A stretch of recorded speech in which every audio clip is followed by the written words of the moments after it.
Over the past week in Ferguson, there have been very different police and community reactions. One issue it has highlighted is the problems raised when police forces don't reflect the racial makeup of their communities. Jeffrey Brown examines that angle for us tonight. The city of Ferguson, with a population of 21,000, is more than two-thirds African American, but just 3 of its 53 police officers are black.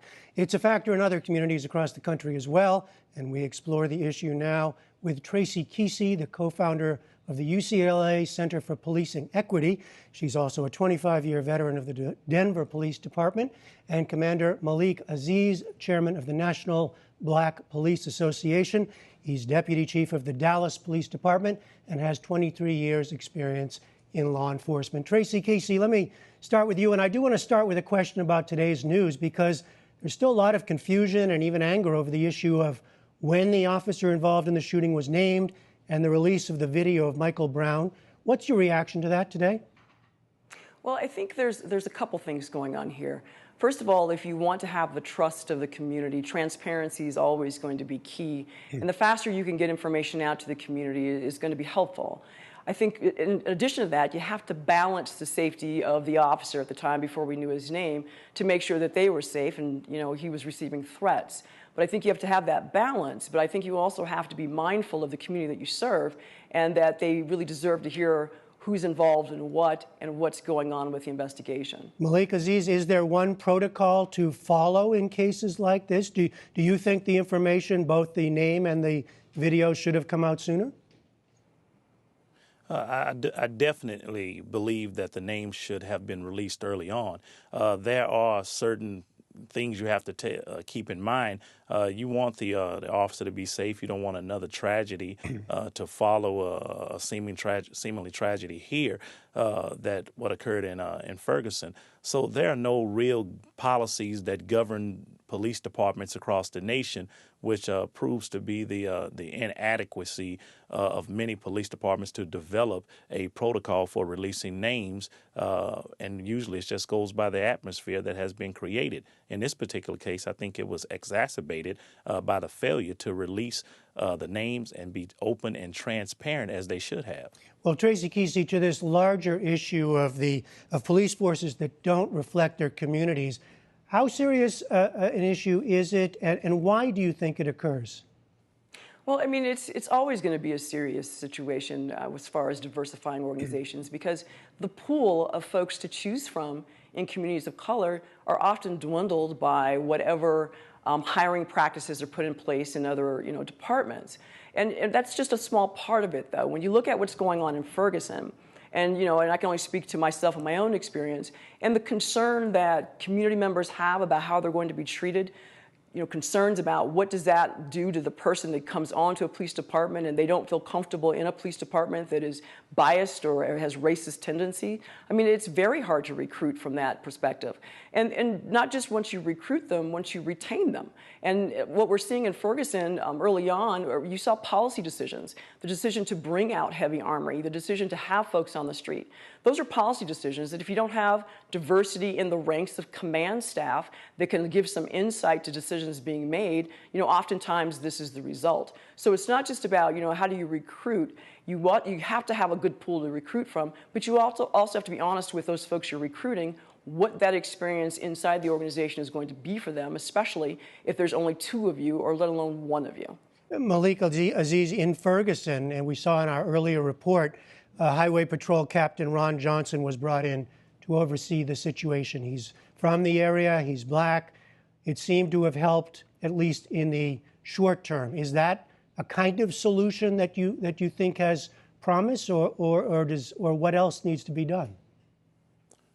Well, I applaud them for the decision, but it is just a short-term solution. It's not a long-term solution. The long-term solution is for Ferguson and places like Ferguson to actually diversify their police departments. In a 53 person police department in a city that's 65 to 70% black, and yet they fail to meet the demographics and reflect or mirror the community in which they serve. What it appears to be are people who are culturally disconnected with the communities in which they serve. So therefore, the result is the response that was given when you have a policy that you're not open or you're not transparent, therefore you're not accountable.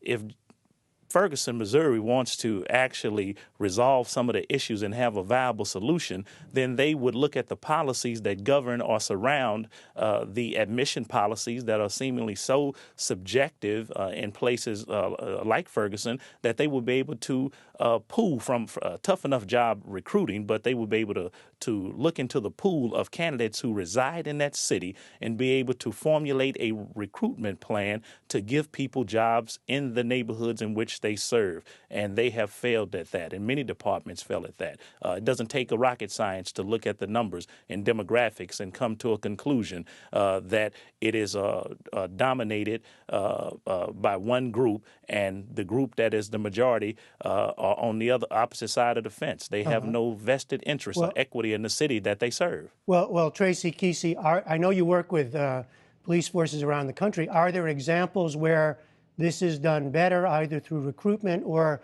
through reaching out to the community so to avoid this kind of tension? Well, it depends on the community. I mean, if you have a good pool to draw from, there's always going to be good examples of how you engage.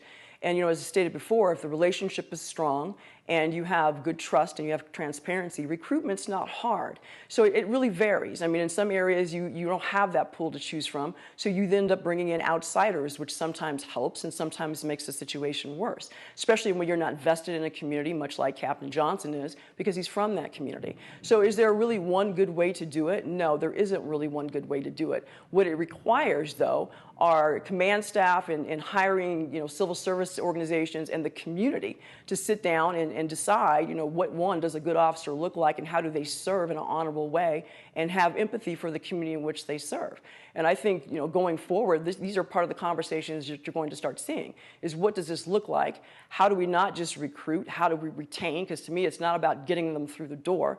It's retaining them and it's promoting them and making sure that they have a voice and a say in policy development. Just very briefly, Malik Aziz, do you expect some lessons to be drawn from Ferguson on this wider issue?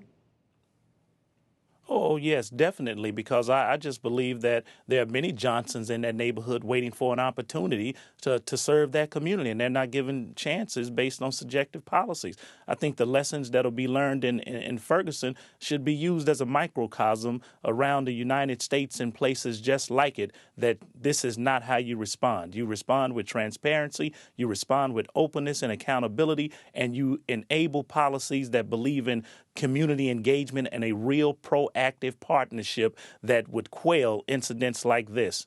All right, Malik Aziz, Tracy Kesey, thank you both so much. Thank you. Thank you so much for having us.